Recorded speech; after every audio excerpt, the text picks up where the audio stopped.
Empezamos cando... Ben, pois moi bo día a todos e a todas e moitas grazas por acudir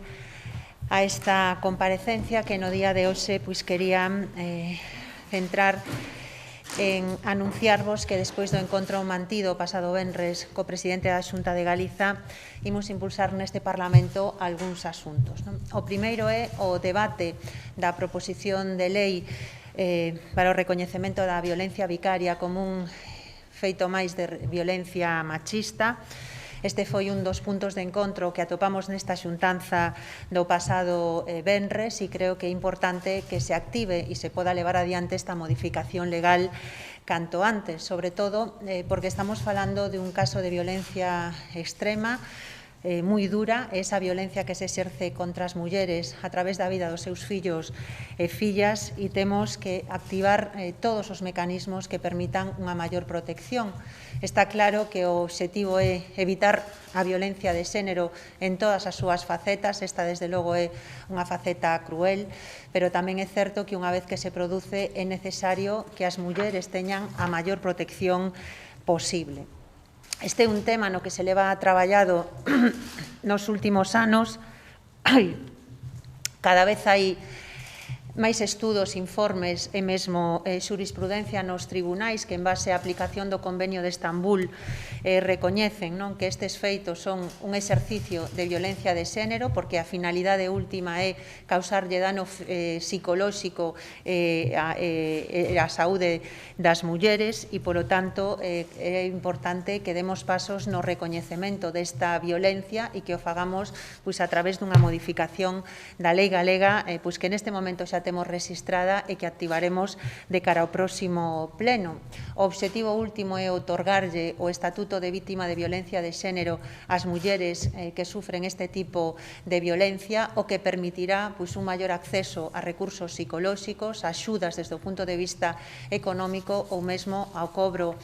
das indemnizacións ás que teñen dereito, porque tamén sabemos que en moitos casos moitas destas mulleres que viviron unha situación deste tipo non están cobrando estas indemnizacións e que teñen unhas situacións realmente delicadas. Pensade o que pode supoñer isto na vida de calquera muller, moitas quedan en shock, con graves problemas psicolóxicos e sin recibir a atención que necesitan e en moitas ocasións tamén isto leva a perder o seu traballo e a quedar nunha situación desde o punto de vista económico que non pode ser indiferente a calquera. Estamos falando dunha situación que cualitativamente non afecta a moitas mulleres, eu diría afortunadamente, pero o simple feito de que lle afecte a unha muller e que aleve unha situación tan extrema debe levarnos a actuar, a ter a máxima protección e axuda e o máximo apoio por parte das administracións. A toma en consideración desta lei suporá unha mellor resposta ante un caso extremo de violencia machista e pensamos que isto debe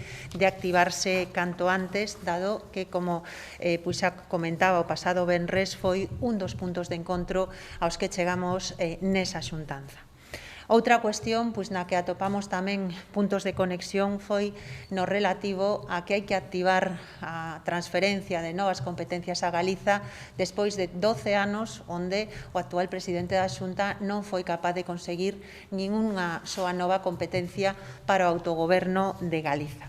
Nese sentido, imos traer unha iniciativa ao Parlamento para concretar como priorizar ese novo calendario de competencias que debe de trasladárselle ao noso país, máis alá do que a AP9, que é algo que está en marcha e que nos, desde logo, agardamos que chegue a bo porto na maneira máis breve posible. Pero tamén quería referirme a outro aspecto que quedou sobre a mesa e é que é necesario concretar canto antes un novo modelo de residencias de maiores no noso país. É evidente que hai que ir a un cambio de modelo. A COVID o que fixo foi poñer de manifesto moitos dos problemas e deficiencias que xa viñamos denunciando en torno a un modelo que está altamente privatizado en Galiza. Pensade que o 85% das prazas ou ben están privatizadas ou son de xestión privada e isto indica que nunha parte importantísima a atención aos nosos maiores que ten moitas deficiencias, en vez de estar visto como un servizo social, como un dereito das persoas maiores, se está concebindo desde o ámbito do negocio e desde o BNG creemos que hai que ir a un cambio dese modelo. E nese sentido pensamos que unha proposta que mandaría unha mensaxe inequívoca de que vai cambiarse ese modelo que fai negocio coa atención aos nosos maiores é que teñamos o compromiso de que esas 7 residencias que están proxectadas nas cidades galegas van facerse a través dunha xestión pública directa. Creemos que esta é a mensaxe que está esperando unha cidadanía que viu con arrepíos como se mercantilizaba o dereito a unha vellez digna e como esa mercantilización ten unhas consecuencias tan graves no medio desta pandemia. Unha das nosas obrigas é tomar nota e, insisto, creo que o feito de que neste Parlamento poda haber un acordo para que esas 7 residencias que están proxectadas nas cidades galegas se fagan a través dunha xestión pública directa por parte da Administración galega é a mensaxe que está esperando neste momento a cidadanía do noso país. E eu, por a miña parte, era o que vos quería trasladar e, en todo caso, quedo a vosa disposición por si tedes algunha pregunta.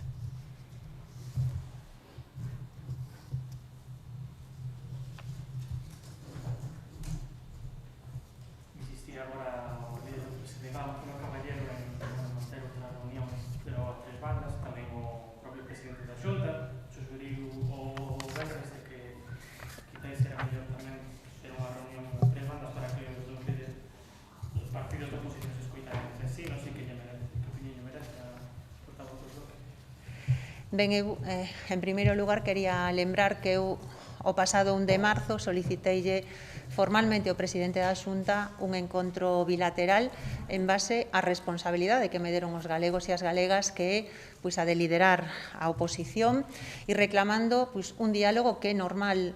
nos entornos democráticos similares ao que podemos ter nós. É bastante habitual que o presidente do goberno dialogue con quen lidera a oposición nese momento. Eu tamén teño que decir que me sorprende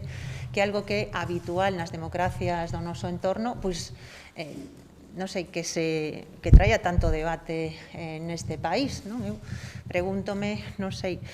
por que si te chamas Pachi Vázquez ou Gómez Besteiro te reúnes co presidente da Xunta e non suscita ningún tipo de crítica e, sin embargo, si te chamas Ana Pontón e te reúnes co presidente da Xunta de Galiza, isto suscita todo tipo de críticas por parte do PP e por parte do Partido Socialista. O certo é que isto lembrame moito ao que decían as feministas, as mulleres, critícasenos se levas a saia corta porque a levas corta, se levas a saia longa, tamén se nos critica por levar a saia longa, e eu creo que xa está ben. En todo caso, eu vou a estar sempre en calquer xuntanza que convoque o presidente da Xunta con ánimo de darlle alternativas e solucións aos problemas deste país. O gallá, ese sexa o camiño por o que vai o presidente da Xunta, por manter diálogo, encontros e por escoitar as propostas que temos desde a oposición e, desde logo, aí vamos a estarnos sempre traballando a favor do país e moitísimo máis nun momento de crise tan dura no que, insisto, creo que lle faría ben ao goberno galego escoitar as propostas e as alternativas que estamos poñendo sobre a mesa desde o BNG. Acabo de citar unha que me parece fundamental. Temos un modelo privatizado que fai negocio coa vellez. Podemos traballar para cambiar esa situación e darlle unha mensaxe clara e inequívoca aos galegos e as galegas, apostando por que esas novas residencias van a ser residencias xestionadas desde o público e non se vai seguir permitindo facer negocio co dereito a ter unha vellez digna.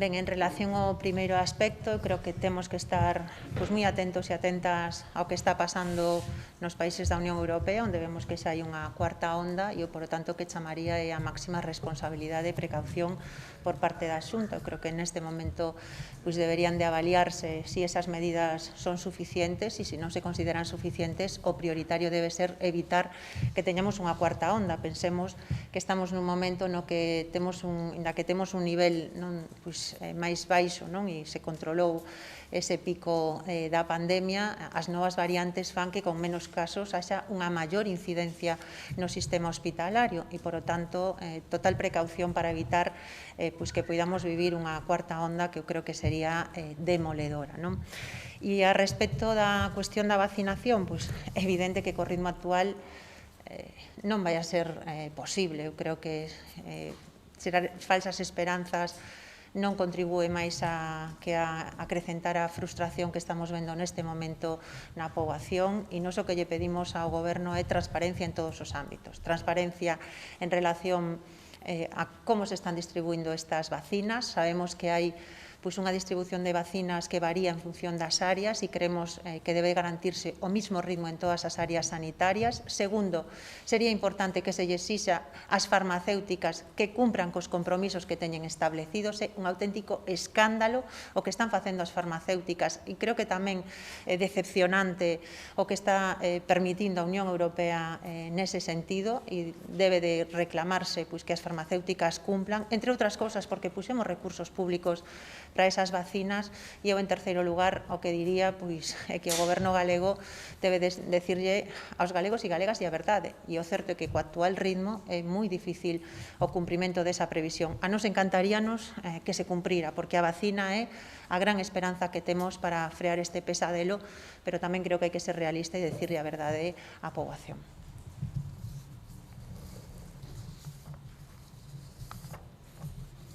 Non sei se hai algunha cuestión máis.